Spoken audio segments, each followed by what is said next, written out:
faith, firearms, freedom. This is Armed Lutheran Radio.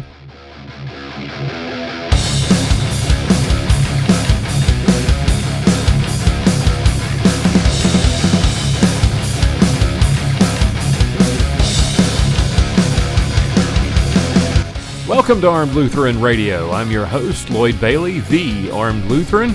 This is episode 18, brought to you by Cook's Holsters, American-made custom Kydex holsters with a lifetime warranty and a 100% satisfaction guarantee. CooksHolsters.com. How in the world are you?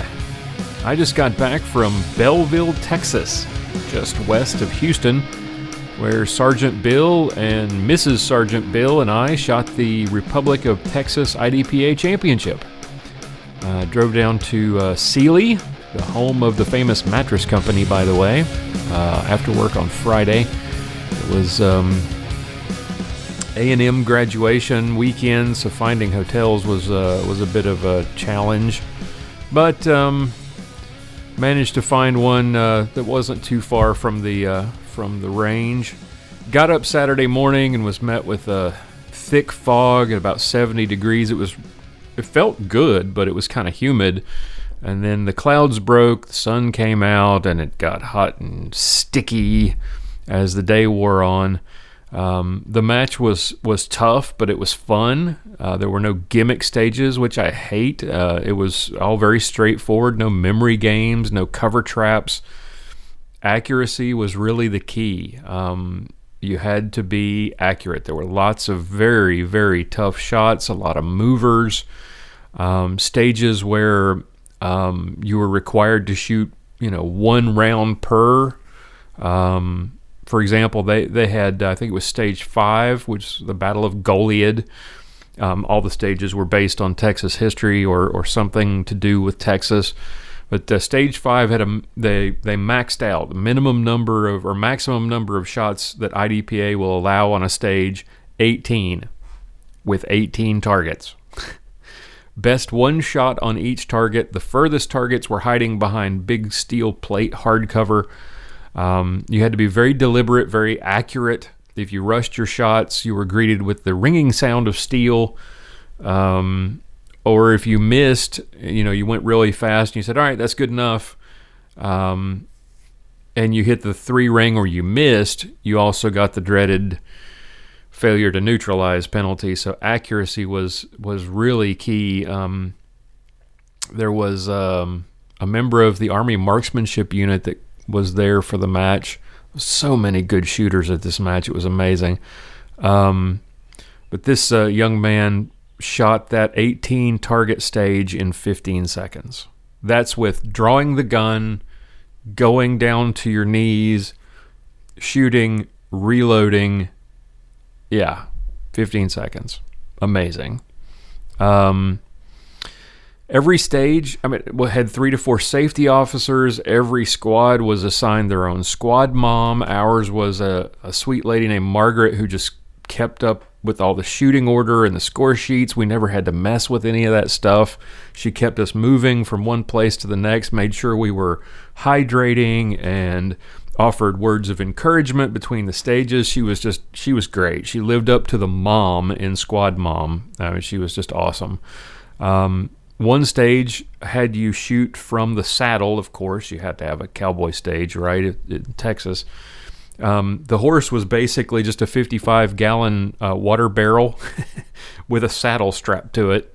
So we joked it was really the fattest horse any of us had ever seen. The last target that you had to shoot was behind a wall, and it was a swinging non-threat in front of a swinging threat target. And the threat target was just a little bit higher, and they were swinging the same direction, but at slightly different speeds.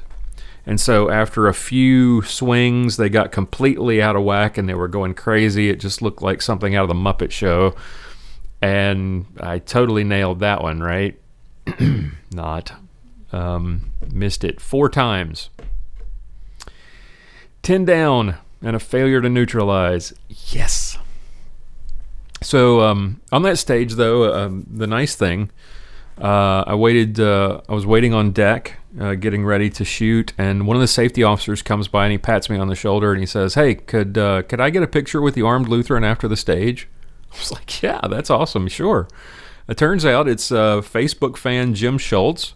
Jim, it was great to meet you. You and the staff did just a fantastic job. Thank you for your support for the blog and for the website, and thank you for your hard work over the weekend. I know it had to have been pretty tough with the heat and everything, putting up with all the shooters, but you guys were great, and really enjoyed meeting you and talking to you. Jim is working with some friends at a Lutheran Church in Houston who are doing something I think is just fantastic. They're putting together this group called LGBT. No, it's not the tranny kind. It's the Lutheran Gun Brotherhood of Texas. I love it. I hope I can be an honorary member once they get it off the ground. It sounds awesome. Anyway, thanks, Jim. I really appreciate everything you do, and thanks for coming by and saying hello. I'm going to post a picture that Jim sent me in the show notes, so check that out. I had an up and down match. I shot more than my fair share of non-threats. Like I said, accuracy was really important. There were lots of drop turners and disappearing targets and moving targets and lots of non-threats. Made a few mental mistakes, not because the stage was jiggered in some way to make it tricky, just I didn't follow through on a couple of things that I could have smoothed out in my pre-stage planning. I ended up finishing 8th out of 21 in ESP Marksman. Sarge finished his first ESP Masterclass match.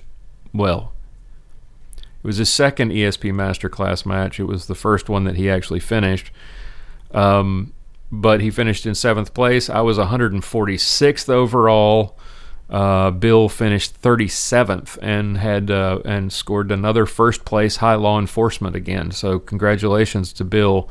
And thanks to our sponsor, Bob Cook at Cook's Holsters, for the gear. Thanks to everybody at Team Trainwreck for putting on a great match. So we had a lot of fun despite the heat and the stickiness, and then the thunder shower, the lightning and everything that hit at the end of the match and trapped us in a barn. That's another story for another day. So that was my week. Next up is the Stars and Stripes Regional in Tulsa. That'll be, I think, in about 3 weeks. I'm going to take a few weeks to try and improve on some of the weak points in my game, and hopefully I'll be a little more competitive at Stars and Stripes. We'll see. Anyway, that's enough about me. Here's what's in store on the show today. Speaking of improving on your weak points, Sarge talks about practicing the things that you're not good at in his Ballistic Minute today. Aaron Israel of Fundamental Defense, who usually posts a weekly self-defense tip, he's going to join me in an interview to talk about the importance of professional training.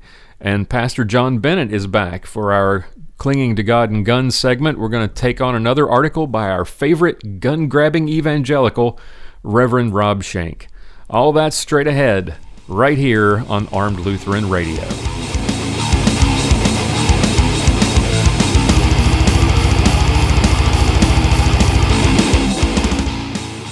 It's the Bill of Rights, not the Bill of Needs. I'm Alan Gottlieb, founder of the Second Amendment Foundation. When someone says we don't need that kind of gun, remind them the Founding Fathers determined what rights our Constitution should protect. There's a world of difference between rights and needs. It is not the function of government to tell us what we need or what we don't. Certainly no one needs an assault rifle or a Saturday Night Special, or for that matter, no one needs a Corvette with a high-capacity horsepower engine capable of speeds to 150 miles per hour. But in the hands of honest, responsible individuals, we have the right of choice. We have the right to read books others don't like. We have the right to listen to any radio program we choose. We have the right to dress the way we want to. We also have the right to own firearms of our choice. So the next time someone tells you, you don't need something, tell them it's the Bill of Rights, not the Bill of Needs. Join the Second Amendment Foundation today so that this message and our Bill of Rights might live. Call 425-454-7012. That's 425-454-7012.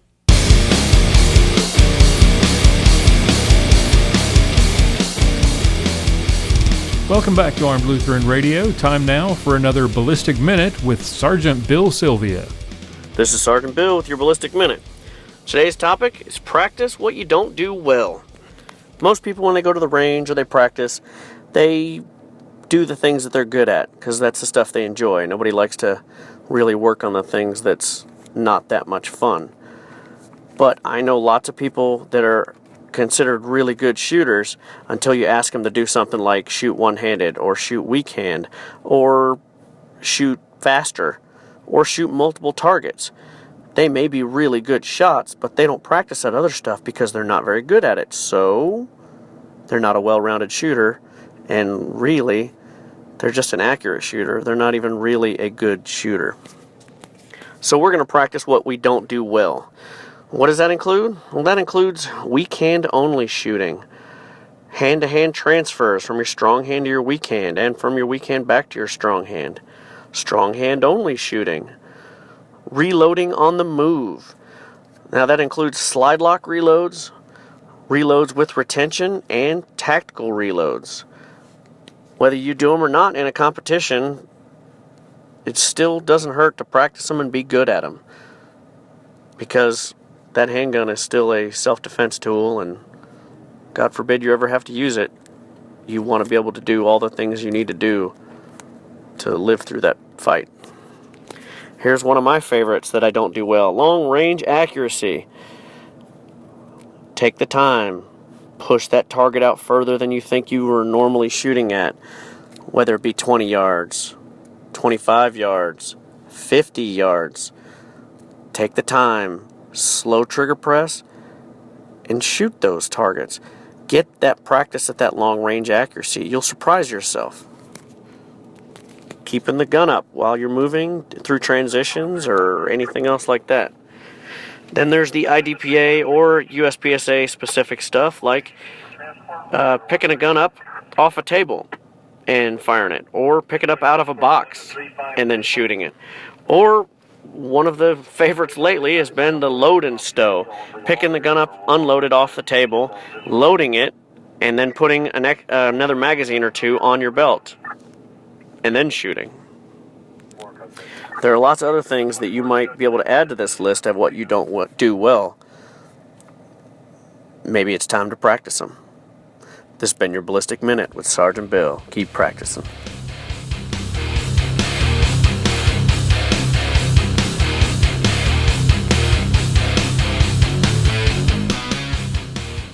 If you like hunting or target shooting, or if you're a responsible firearms owner, you ought to know. Each year, the National Rifle Association invests millions of dollars to give firearms education and safety training to millions of Americans nationwide.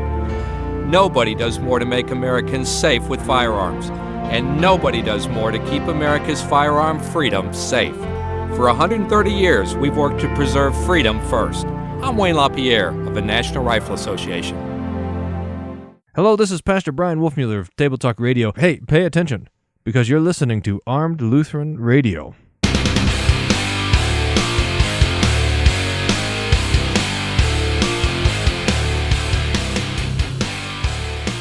Welcome back to Armed Lutheran Radio. I wrote a blog post once. I talked about this on the podcast at one point about a conversation that I had with a new shooter I'd taken to the range who was just struggling shooting a handgun for the first time. I told him that being a gun owner is like being a Christian. You can go out and you can buy a Bible, you can take it home, put it on the shelf or on an end table and never open it, but do you really know what it says? Do you really understand it? Martin Luther, in his preface to the Small Catechism, he talks about how he'd seen the common people in the villages of Germany of his day who had very little knowledge of Christian doctrine, and yet they called themselves Christians. They'd been baptized. They were admitted to the sacraments. In the same way, I told my friend, if you go out and buy a gun and you take it home, you put it in the dresser, you put it on the nightstand, you think you're prepared to defend yourself in your home, but you're really not.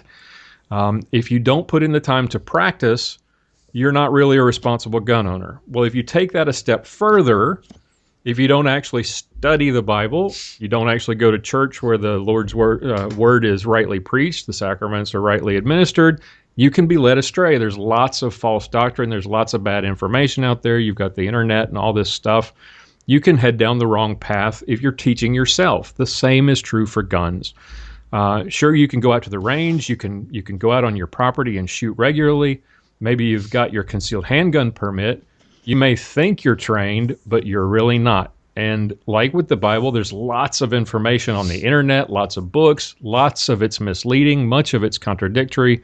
And if you don't know how to separate the good information from the bad, you can really learn some bad habits. So the way to distinguish good information from the bad, as with Christianity or with gun ownership, is to get competent, knowledgeable, professional training. And that's where today's guest comes in. Aaron Israel is the owner and operator of Fundamental Defense, a firearms and self-defense training company, which he founded. He's a veteran of the U.S. Army. He served in Operation Iraqi Freedom. He now works in the oil and gas industry, and I'm honored to have him as a contributor on Armed Lutheran Radio every week. Aaron, thank you for your service to our country, and welcome to the show. Thanks for having me. I appreciate the opportunity to come and talk to your listeners. Well, I wanted to get you on here to talk about the importance of training today. Let's start out by giving listeners a little bit of a background into what Fundamental Defense is, what led you to start the company, and what kinds of training do you offer? Well, I started out Fundamental Defense. I originally started teaching the state-mandated concealed handgun license class here in Texas in about 2010 or thereabouts. And when I was teaching that class, I realized that the curriculum that actually involved shooting on the range was really inadequate. You know, you do your 50-round qualification and you get your signature on your certificate and you kind of move out smartly. And there really wasn't anything that really prepared you for the realities of a fight. And so I felt like I was shortchanging my students if I didn't give them something more, or at least give them the opportunity to come back and get some follow-on training. So I took a lot of classes myself and had the opportunity to train with Rob Pincus, the founder of the Combat Focused Shooting Program, and the curriculum really resonated with me, and I looked at it as something that all of my students would benefit from, regardless of whether they intend to be full-time gun enthusiasts and spend every Saturday on the range, or if they just want to own a gun for personal defense and be as prepared as they need to be for a worst-case scenario. It really worked for both ends of the spectrum, whether it was just a new shooter or somebody who has a lot of experience. And so I went through the steps to get certified, did a week-long instructor development course, and then went through the process of becoming an active instructor, teaching with some of the senior instructors in the program and getting certified on my ability to present the information. And I've been teaching the Combat Focused Shooting Program for about 3 years now.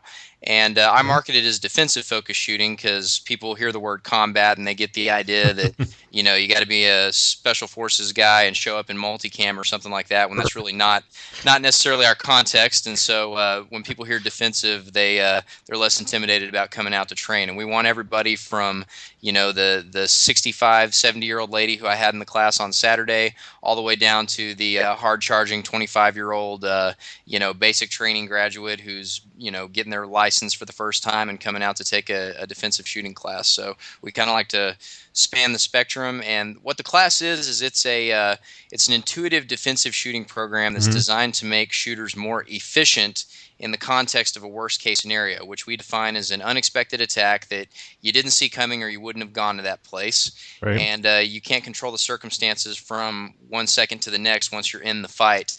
And there's predictable things that the body does instinctively, and we try to teach techniques and tactics that work well with what the body does naturally in that worst-case scenario, unexpected attack. So that's kind of the curriculum in a nutshell. So. Gotcha. Last year's NRA annual meetings, Rob had said something that some people thought was just blasphemous. How many of you primarily own guns for personal defense? Or how many of you that say that have more than 5 guns?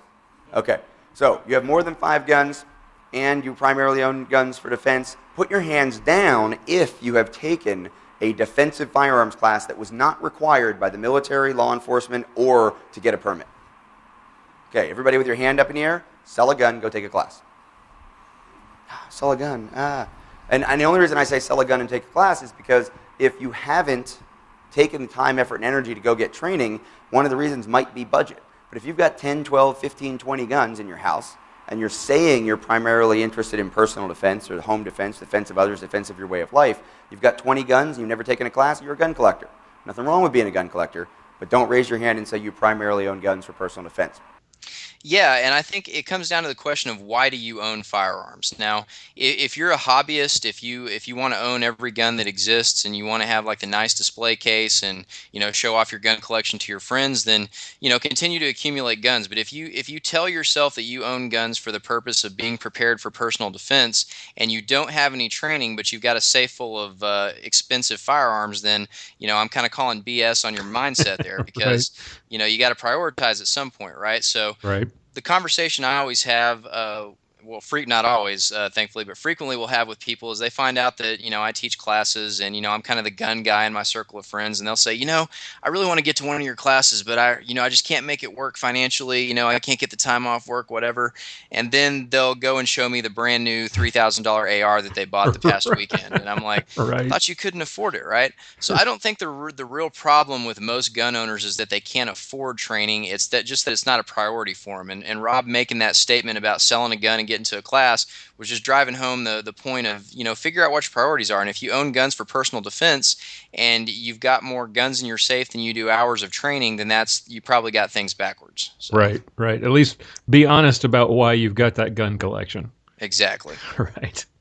All right. So let's talk about what's important about professional training. If I'm one of those people and I've never taken a day-long course, and I haven't. I've taken some half-day classes. I've taken multiple half-day classes. I've never taken a day-long or a multi-day class like yours.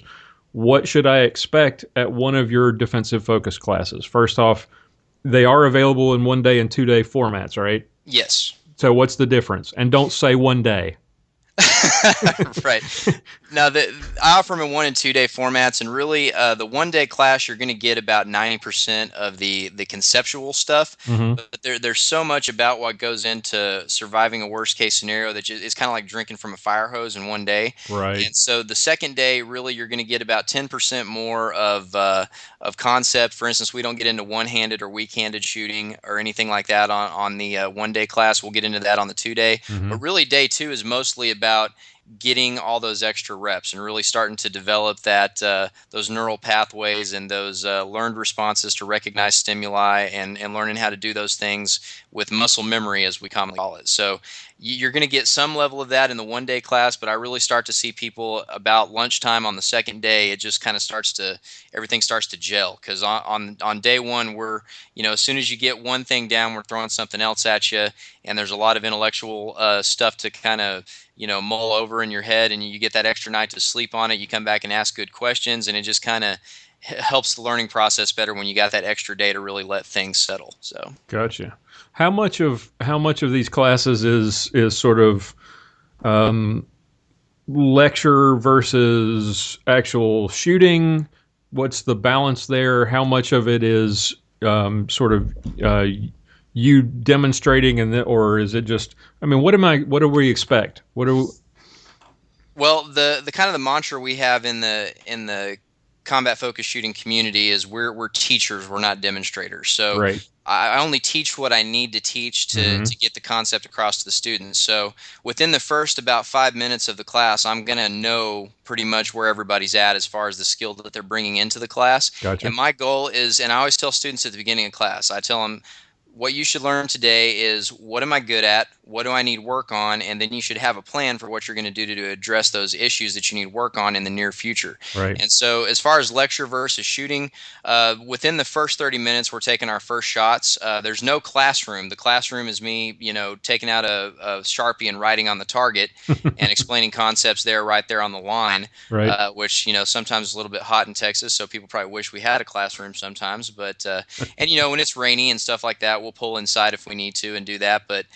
the lecture kind of there's not like a real ratio. It just depends on what needs to be lectured about. So it's going to be driven by student questions. It's going to be driven by, what's happening on the line. What do I need to drive home a little bit more? Gotcha. And, in between, live fire, I'll go up there and I'll teach concepts, and then we'll apply them on the line and learn those things real time. So every class you teach takes on sort of its own sort of feel, because every group of students is different, and based on their level of experience and their level of skill, you have a different way of teaching them.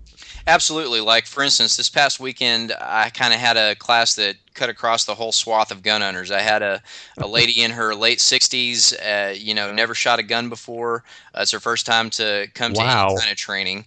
And then I also had a guy who's trained with Masad Ayub. He's been to the tactical response classes. He's trained with Jeff Gonzalez down in South Texas, and he's been to Gun Sight and all those other big name places. He's got all the certificates, right? So I had a guy like that, and then a brand new shooter. And so if I have a class full of guys who've been in a lot of training, then it's going to progress a lot faster. And then if I got brand new shooters, then it's going to go a little bit slower. But I find that usually, regardless of the experience level, by about lunchtime on day one, everybody's kind of on the same level, and we're starting to pick up the pace a little bit. But yeah, I mean, no two classes are the same, and it's going to be totally student-driven. So, and that's something I kind of like to, drive home to people, is that you shouldn't be intimidated to come out, because regardless of who you're standing next to and how fast they're shooting and what their target looks like and that sort of thing, it's about where you come in and where you get to leave. So if you leave with, better experience from where you were at the beginning of the day, and you've got more comfort with your weapon and more ability to apply those skills, it doesn't matter what the guy next to you is doing, because it's subjective and it's an individual thing. And so everybody's going to get something out of the class regardless of where they come in. Right. It's not a competition. Exactly. Not a competition. Right. So what kind of skills am I going to learn if I'm coming out in July in the heat of Central Texas in July? What am I going to expect?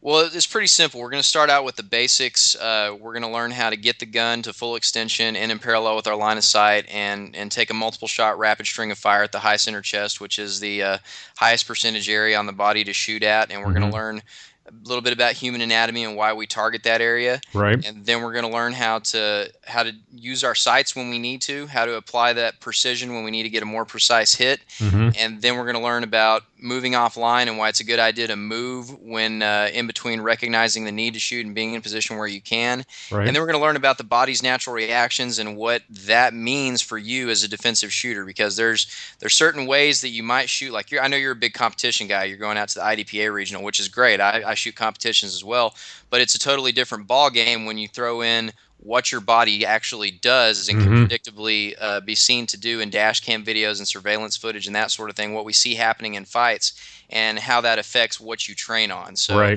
we're going to learn what your body's natural reactions are and how to shoot in that context, and what are some things that increase your survivability in that context that may not necessarily work well on the square range if you're trying to score points, but might give you that extra leg up in an actual fight. So and we progress from there to shooting on the move and when it's appropriate to do that, engaging multiple targets realistically and what that entails, and really the full dynamics of getting from the first shot of the fight until the last shot and then afterwards. So good deal.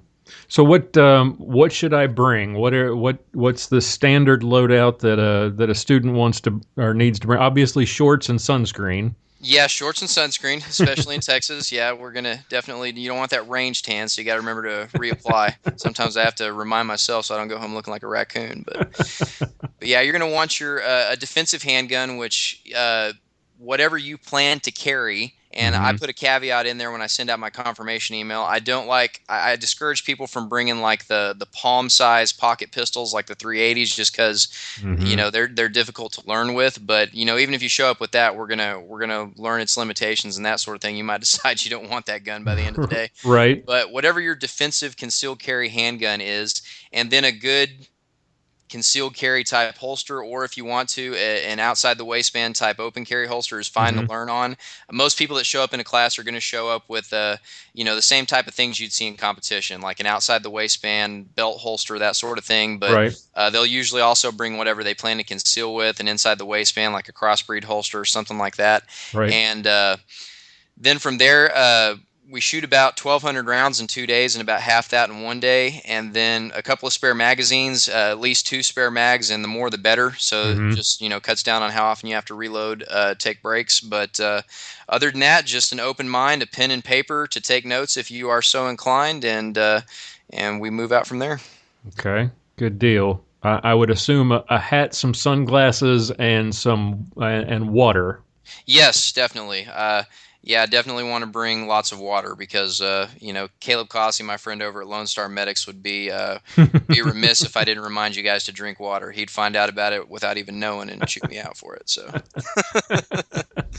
where do you teach at? You teach at the Triple C range out in Crescent, but your home range is out in West Texas. Correct? Well, actually, I live in Aledo now. I was teaching out in Midland for about the past 2.5 years. I moved to Aledo about 6 to 8 months ago. So my home range is actually Crescent now. So nice. Okay. It's about 15 minutes from my house, and that's just southwest of Fort Worth. So it's probably 20 minutes from the center of Fort Worth, depending on traffic. So it's not too far out of town for DFW people. No. And it's a really nice facility. It's an excellent facility. Yeah, they host all the major matches and that sort of thing out there, and they have one special range aside from the matches that I always use that's dedicated specifically for training classes, so we got kind of our own little area, so it's pretty nice. Excellent. So, good deal. Okay. What do you recommend if you're if it's your first time taking any kind of training? If you're this 65-year-old lady who... The 1-day class, 2 days. What do you recommend for a first-time trainee? For a first-time trainee, a lot of people are not going to, be willing to make the 2-day commitment. I'll still encourage people, regardless of their experience level, to show up for 2 days. But if it's your first time ever taking a class, and not counting CHL, sign up for the 1-day class. And if you like what you see at the 1-day class, bring enough ammo and we'll get you signed up for the 2nd day too. That's happened before. But yeah, I definitely recommend checking out the 1-day. Some instructors will offer a half-day class, but I think there's just way too much information coming out in a half-day class for you to get as much out of it. So I think 1 full day is usually a good starting point. So Yep. I took several half-day classes back in North Carolina, and yeah, you're right. You finish it off, and you're just like, that's it. There's so much more I want to do, and you're stuck having to sort of go and try and find more information on your own, and so the learning doesn't stop with your class, right? Like we talked about before the show, the gun skills are perishable. You want your students, once they leave your class, what do you recommend that they do to maintain their skills that you've taught them? Well, that goes back to that question we ask students to, kind of ask themselves as they go through the day is, what am I good at? What do I need to work on? And what is my plan to fix that issue or those issues in the very near future after taking this class? And the thing about our classes is that none of the drills that we teach are drills that you can't run by yourself. So all the things that we teach, from the basic static range drills to the more dynamic stuff that we do, can be run on a range as long as you've got the ability to draw from the holster and that sort of thing. So you're going to be limited by your traditional indoor ranges and that sort of thing. But even there's a lot of the drills that you can do even in an indoor range. So like you said, it's not like riding a bike. You got to keep practicing at it. It's a very perishable skill. And so I'm telling people, if they're not, especially right after they learn a skill, you want to, like, that next week, get back out on the range and work on the things that you just learned, because if not, they're gonna fall out of your brain and you're gonna forget those things, and it'll be like you never took the class. So you got to get out there and practice very shortly after you take the class, and then continue doing that. And how much, it just depends on your budget and your time to be able to spend and get out to train. But the more the better, obviously. But the key thing is front loading that practice. After you learn a whole lot of new skills, you don't want to spend a whole lot of time in between learning those skills and getting out and putting the work in on the range. So I tell people to make sure that they get to the range and run those same drills and work on those skills that they identified they need work on very shortly after the class. Gotcha. Any books or videos or anything that you recommend as supplemental information for after they leave your class? Yeah, absolutely. Rob Pincus's books, the combat focus shooting book and the DVD, and then the counter ambush book that he came out with 2 or 3 years ago is his newest material out there related to the class. They actually have a home study kit now, the counter ambush home study kit that you can do. And you actually get a certificate for completing the class there too. It's a distance learning type model, right, that goes into a lot of the stuff that we do in class. And then from there, personaldefensenetwork.com. a lot of the drills and stuff you're going to see on there are variations of what we do in the combat focused shooting class. They use the same targets, and there's the targets that we use. The balance of speed and precision target is a very versatile target with a lot of different shapes and colors and that sort of thing. Right. And there's limitless numbers of drills that you can run on that to make you think, process information, and shoot at the same time. So if you get on personaldefensenetwork.com, there's lots of free videos there. And then if you spend like the $6 or $7 when they run specials to get a premium membership, then you can get like DVD linked stuff to practice on your own. Yep. So. It's definitely worth it. So if someone is interested in taking one of your classes, and I'm planning to take the one in July, where do they go to sign up? What do they do? Where do they go for information? What does it cost? FundamentalDefense.com is my website, and it's I use Eventbrite for my registration, which is all integrated into my website. Mm-hmm. And the class costs $200 for one day, and then $300 for 2 days. And if you're on Facebook, you might, if you live anywhere in Texas, you probably are going to run into one of my ads, and I run specials all the time and that sort of thing. So follow me on Facebook, sign up for my newsletter at FundamentalDefense.com, and we offer discounts on class tuition and all that sort of thing pretty regularly. So we'd love to have some of your listeners in class. Awesome. That would be great. All right. Aaron Israel, owner of Fundamental Defense. You can hear his self-defense tips right here on Armed Lutheran Radio every week. Thank you for coming on the show today. Thank you for your service to our country. I really appreciate it. Thanks for having me. All right.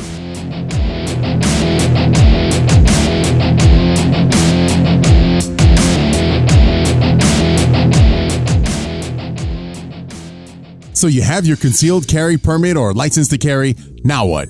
Now you need a good holster. Not one of those cheap neoprene prophylactic holsters you can buy in the big box stores. You need a holster custom built for the firearm you intend to carry every day. Check out cooksholsters.com. Made in the USA, Cooks holsters are available in a wide range of colors and designs for inside the waistband or outside waistband carry. They carry a lifetime warranty against defects and a 100% satisfaction guaranteed. Visit www.cooksholsters.com and use the promo code ARMEDPODCAST and take 15% off everything in the store. You put in the time and effort to legally carry a firearm for personal protection. Protect your firearm with a custom holster from cooksholsters.com.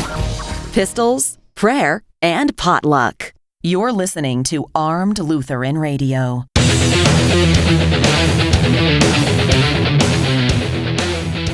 Welcome back to Armed Lutheran Radio. Time now for another episode of Clinging to God and Guns with Pastor John Bennett from St. John Lutheran Church in Willow Creek, Minnesota. Welcome back, Pastor. Thank you. Good to be with you this morning. And today we have another from our good friend, Pastor Rob Schenck. This is published at Vice News, and it's entitled An Evangelical Minister on Why American Evangelicals Are Wrong About Gun Control. I am an American evangelical in every sense. I came to faith in Christ as a teenager in 1974 and joined an evangelical church. I attended an evangelical college and seminary and was ordained an evangelical minister. I now chair the board of one of the oldest associations of evangelical clergy in the country. My entire adult life has been organized around evangelical churches and ministry work, and I believe, as an evangelical, that the position my community takes on guns is in conflict with our most deeply held principles.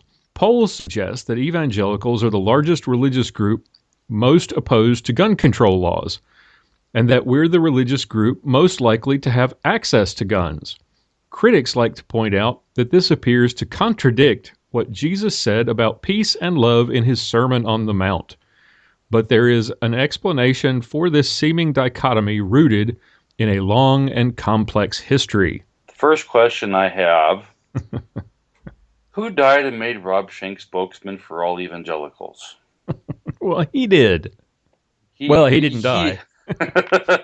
Wait a minute. He's self-assumed this mantle that he gets to speak authoritatively on what evangelicals ought to believe. And I find it rather irritating. The biggest reason I find it irritating is even though most Lutherans wouldn't group themselves in with evangelicals, when you're using a broad term like evangelical, it typically refers to all Protestant Christians. And so he's presuming to speak for me.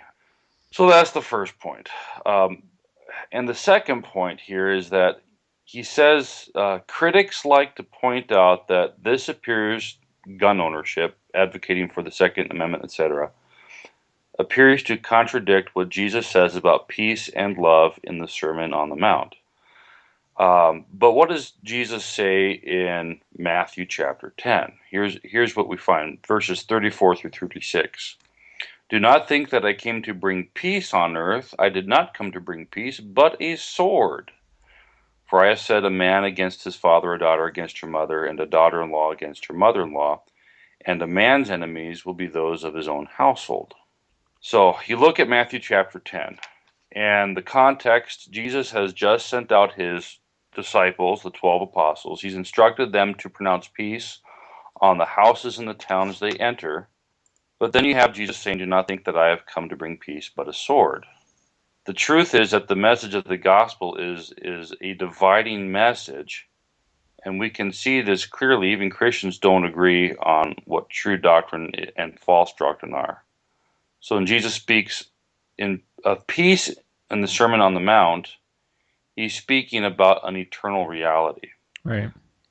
You know, Jesus also says in John chapter 14, peace I leave with you, my peace I give to you, not as the world gives do I give you. When Jesus speaks of peace, he's speaking of an eternal reality. So when Jesus says, blessed are the peacemakers, this doesn't somehow condemn Christians who are opposed to gun control legislation, as Mr. Schenck would like us to believe. When we look at that passage in relation to the rest of Scripture, it could easily be argued that this applies to those who carry the gospel of peace to others who would gladly hear it. The story behind Evangelicals and Guns begins at the inception of our American Republic. Although the clergy and church members who enthusiastically joined the Continental Militias in the Revolutionary War were largely Presbyterian/Reformed and Episcopal, modern-day evangelicals claim virtually all of the early, overtly religious American patriots as our own. One legendary patriot is of particular importance. The Reverend Peter Muhlenberg, a Virginia cleric, is credited with leading the Black Robe Regiment, a band of colonial clergy who used their pulpits to validate the cause of independence. The story goes that while preaching against British tyranny, Muhlenberg dramatically stripped off his clerical robe to reveal a colonial army uniform, raised a musket, and led the men in his congregation out of the door to go enlist. That story about Muhlenberg is likely embellished or utterly fictional. The real story of evangelicals and the War of Independence is more complicated. Church of England cleric John Wesley, the founder of Methodism and arguably the progenitor of modern global evangelicalism, actually opposed the American cause as a violation of St. Peter's admonition to, quote, let every soul be subject unto the higher powers, for there is no power but of God. The powers that be are ordained of God. Whosoever therefore resisteth the power resisteth the ordinance of God, and they that resist shall receive themselves damnation. Romans 13, 1 through 2. So in other words, if it was up to old John Wesley, we'd all be British. Sounds like it. Let's look at this, though, critically. John Wesley was a clergyman in the Church of England. He had a vested interest in the colonies remaining under British rule. Right. So let's not forget that aspect of it. But regardless of what you think about Wesley, the translation of Romans 13 verse 2 from the King James Version is really a bad translation. I don't want to offend any of the diehard King James Version fans out there, but it's not a very good translation. It translates a word as damnation. It shouldn't be translated that way. The word in Greek is krima, which is almost always translated as judgment. The New King James translation is much better here. It says, and it's a very good translation of the Greek.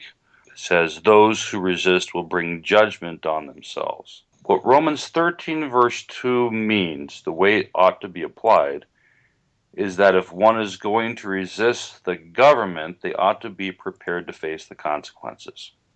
So, and to take it just another step further, let's assume what Mr. Schenck is implying here, that resistance of the government puts you in fear of your mortal salvation. Paul was one who regularly opposed the government of his day. Mm-hmm. So by Mr. Schenck's application, how then is St. Paul saved if he rebelled against the government? Right. 13 verse 2 really means is that if you're going to oppose the government, you're going to face the consequences. Right. It's especially when we see what happens in Acts, where Peter and some of the others are told not to proclaim the gospel. And as soon as they get out of prison, what do? They go proclaim the gospel. It is better to obey God rather than men. So you can't make this application. It just doesn't work. Back to Reverend Schenck. At that time, there was also a large and influential pacifist population of proto-evangelicals in places like Pennsylvania who had descended from German Reformation groups. Still, plenty of American Presbyterians, Baptists, and others took up arms not only in the war against the British, but later as settlers in America's western expansion. Various brands of evangelicalism took root in the lonely frontier, and a gun was present in these settlers' everyday lives for hunting and defense. As one evangelical colleague explained to me about his commitment to gun rights, it's in our evangelical DNA. We've always had guns and always will. In my conversations with church leaders, the justification often given for owning guns is the need to potentially defend ourselves against a hostile federal government. There is a serious breakdown of trust between the evangelical Christian community and the federal government, a phenomenon that may be thanks in large part to the historical prevalence of Southern evangelicalism and the legacy of the Civil War. He is so dead wrong, especially on the last point. He should be so ashamed that he hides his head in a paper bag and never blogs again. It's to say that this adhesion to the Second Amendment by evangelicals is a consequence of the Civil War and the South. Oh, I don't know where he comes up with this stuff. He seems to be ignorant on what the Founding Fathers wrote when the Second Amendment was drafted in the first place. He refers to this breakdown of trust between the Christian community and the federal government. That wasn't a consequence of the Civil War. That was a consequence of the American Revolution. This part is just a sneaky way to try and suggest that there's some ugly Southern racism involved here. It almost seems that way. Check your white guilt at the door, I guess. Right. But, look at what the Americans were living under the British rule. A British soldier was permitted to enter a person's home. They could sleep in their bed, eat their food, do whatever they wanted to. The Second Amendment was in many ways a reaction to that kind of thuggery. This tension has been exacerbated in recent years by a lack of executive, or a rack of executive, legislative, and judicial actions seen as hostile to Bible-believing Christians. On top of all of this, what I believe to be an inordinate fear that Islamic terrorist organizations may be targeting American evangelicals, and that the Obama administration is not concerned with this danger. I don't think that fear is inordinate. No, but it's almost as if he's saying it without saying the actual words. He's accusing us of Islamophobia.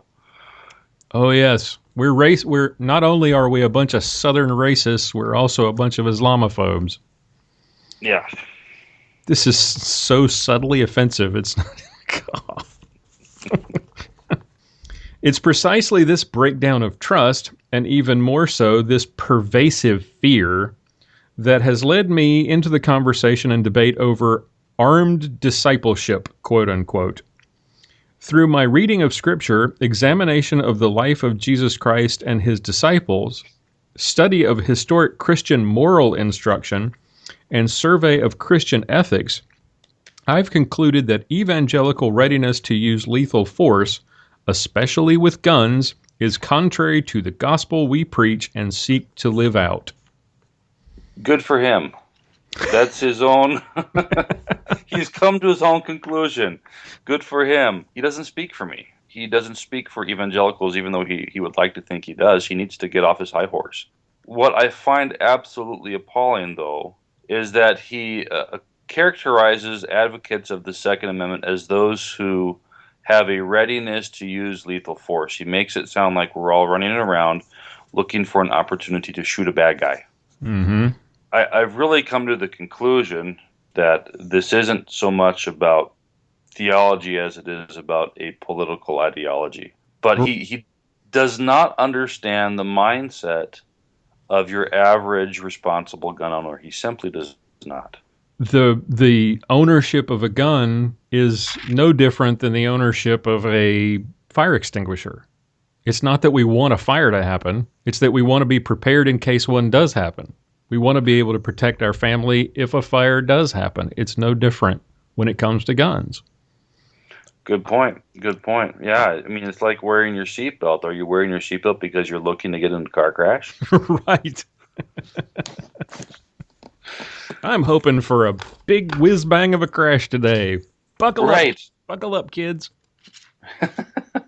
Well, but that's a point to be made that for most responsible gun owners, they see it as a piece of safety equipment. Yes, absolutely. This is not to say I am a pacifist. I believe, lamentably, that guns are necessary to maintain an ordered society. Violence can sometimes be stopped only by more violence, but that's something all of us should deeply regret, not celebrate. Again, none of us are celebrating violence. It seems he's making that assumption that is our mindset as responsible gun owners, is that we jump up and down and shout hooray when a good guy shoots a bad guy. No, we lament the reality of violence in our world. We are right to delegate this onerous task to professionals in law enforcement and the military. I interact with many law enforcement and military chaplains who speak often about the moral injury sustained by those under their charge. This includes the guilt, remorse, and mental anguish that many police officers and soldiers experience or after even the most justified acts of killing. But in last week's episode with Pastor Wolfmueller, we talked about the three estates and how is the use of the sword is something that we as in our vocation as father, as parent, we give over to the state to wield on our behalf to protect us, but they get the right, they get that power from us, not the other way around. So they can't be there all the time to defend us in that moment when somebody's kicking the door in. Right. So when that happens, our vocation as father, as parent, is to defend our family. At that point, delegating our rights to some professional doesn't matter anymore. I've driven through some very desolate parts of this country. I've driven through parts of Wyoming where you can easily drive for an hour and not see another home. They have these ranches that cover vast areas. For those people, if somebody breaks into their home and they pick up that phone and call 911, it could be hours before somebody is on scene. Right. There are ranches here in Texas that are bigger than some states. Going back to this paragraph, there's another point here too.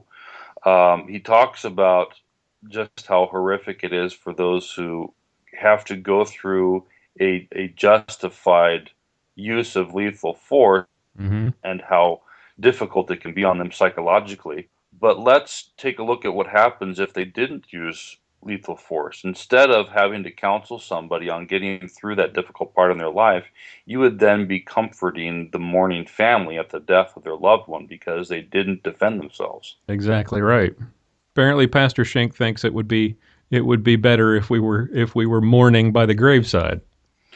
You have to wonder, but we live in a reality where we often have to pick the lesser of two evils. And I would rather my family stand by and support me as I have to go through the legal process after defending their lives with lethal force, as opposed to them having to cope with life without me. Exactly. It's understandable that I am often asked by my pro-gun cohorts why we should focus on one particular means of killing, guns, when there are so many other ways to kill. What about knives, baseball bats, even cars? My answer is that guns are uniquely fashioned to kill and especially effective at it. We've got a pathetic straw man argument alert here going Yeah. on. Wow. He makes this assumption that the only purpose a gun has is to kill. Millions of people, including Christians, have purchased a firearm not for the purpose of killing, but to prevent killing. Mm-hmm. You could also expand this to supporting life in the extent that there are those who live in very rough parts of this country who have to provide for their family through hunting. Right. So the truth is that guns aren't uniquely fashioned to kill because he says so. What is a gun uniquely fashioned to do? It's uniquely fashioned to ignite a primer, then ignite the powder and propel a projectile out the barrel with an acceptable amount of accuracy. Just because an object is capable of doing something doesn't mean that it's uniquely fashioned for that one singular purpose. But let's follow his logic for just a moment. We can then make the argument that since swords were uniquely fashioned to kill people, does this mean that Jesus was sinning when he instructed his apostles to arm themselves? Obviously, he hasn't thought about that. No, I don't think so. Whenever you take a gun to your side for personal defense, you must be ready to kill in an instant, my instructor told me during firearms training I took to prepare for a film on the subject. If you are not ready to kill, you are more dangerous with the weapon than without it, because it will likely be taken from you and used to kill you and others. The fact that he underwent this training in preparation for a film on the subject of gun control tells you also that this isn't about his personal faith. This is about his political advocacy. This means that when armed, we must mentally see the world through a lethal lens. We must be prepared to shoot to kill. Be constantly wary of those who may potentially be a threat. Well, yeah, you need to be situationally aware. Absolutely. Be continuously conscious of the deadly instrument strapped to our bodies or secreted in a pocket. That's called gun safety. And be prepared to make the wrong judgment and kill an innocent person. These are all good reasons to limit who is able to exercise the option to kill with a gun. You know, he says there to be prepared to make the wrong judgment and kill an innocent person.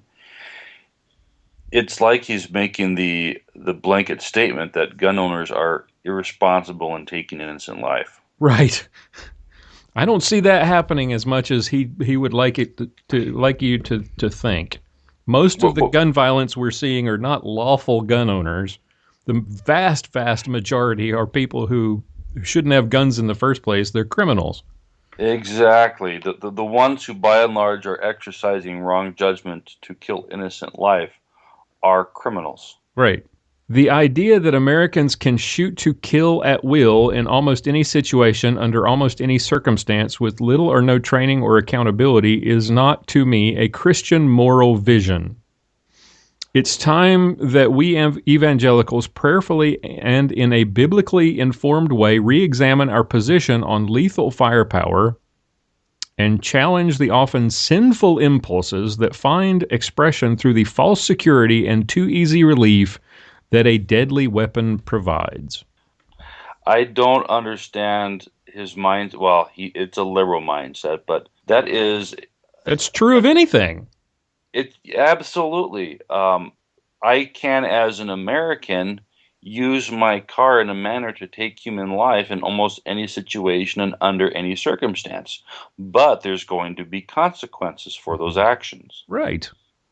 There are the laws are very clear in almost every situation that even in the instance, you can, for example, you can be an off-duty police officer. You can be involved in a justifiable self-defense shooting, but there's a good chance that you're likely going to be faced with criminal charges. Heck, how many times have we seen in the last year or two where a street thug has been killed in an altercation with police officers, and they faced legal repercussions for that? Right. So the statement that Americans can shoot to kill at will in almost any situation, under almost any circumstance, that might be on its surface true, but that is a horrible characterization of the reality that we live in. The fact that we can and the fact that we do are different things. Right.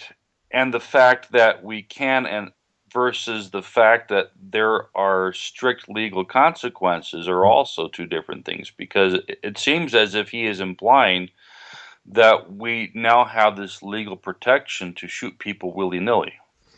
Because you also see that because he adds with little or no training or accountability. Ask George Zimmerman about accountability. I was just going to say that. Now, granted, I kind of feel bad for George Zimmerman because he's kind of off reservation. Right.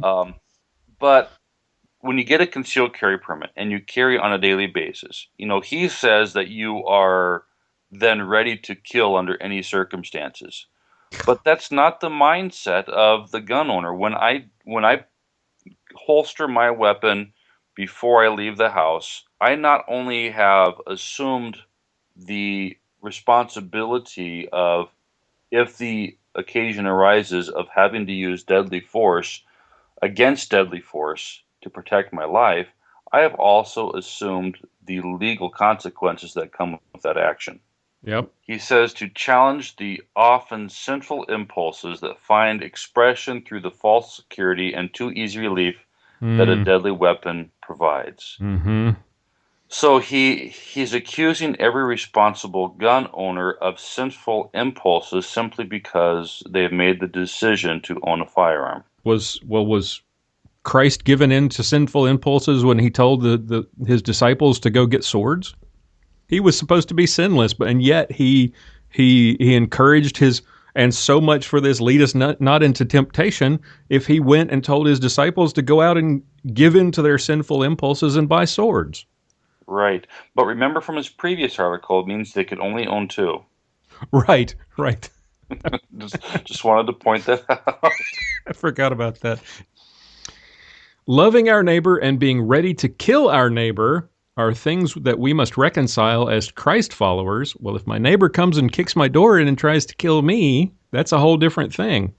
Exactly. In doing so, I believe we will find that Christians should be less fearful and more faith-filled, eager to affirm God's gift of life in others and not take it from them, even if they come to try to kill you, I guess.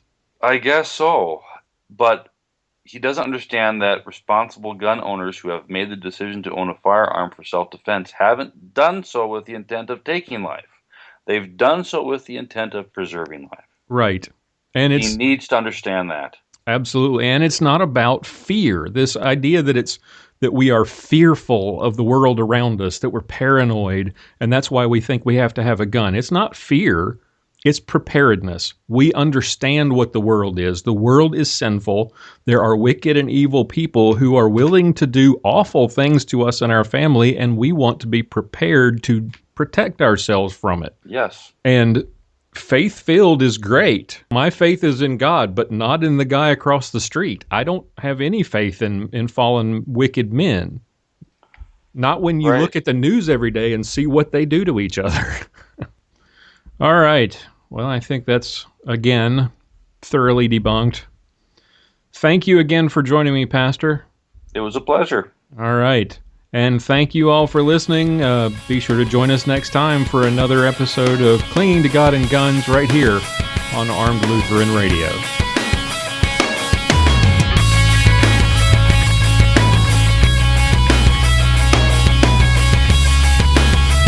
And that's going to wrap it up for this week's show. Thanks again to Aaron Israel of Fundamental Defense to Sergeant Bill Silvia, and to Pastor John Bennett for their contributions to this week's show.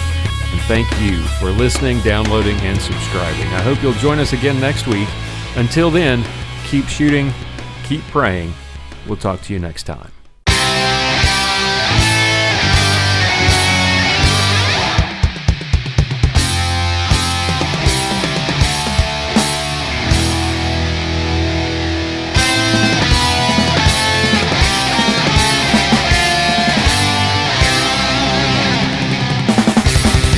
For show notes, be sure to visit our website at www.armedlutheran.com.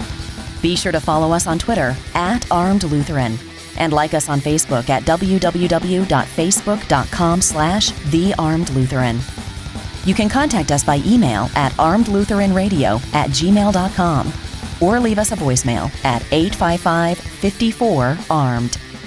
Thank you for listening to Armed Lutheran Radio.